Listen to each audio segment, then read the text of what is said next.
Leur atterrissage est scruté par le monde entier.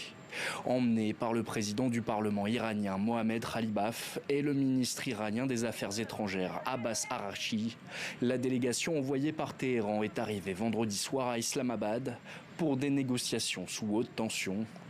Les Iraniens en ont donné le ton en publiant des photos et un nom. L'avion de la délégation a été rebaptisé pour l'occasion Minab 168, en référence aux 168 écolières tuées par un missile Tomahawk au début de la guerre lancée par les États-Unis.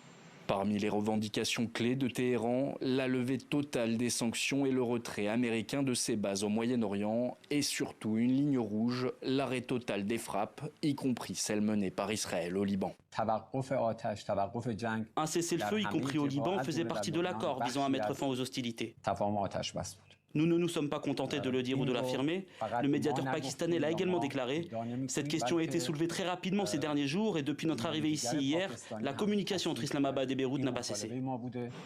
Leurs interlocuteurs américains ont rejoint la capitale pakistanaise ce samedi matin avec pour représentant le vice-président J.D. Vance, l'envoyé spécial américain Steve Witkoff et le gendre de Donald Trump, Jared Kushner. La veille, le président américain a confié à sa délégation deux priorités absolues, la réouverture du détroit d'Ormuz et la fin du programme nucléaire militaire iranien.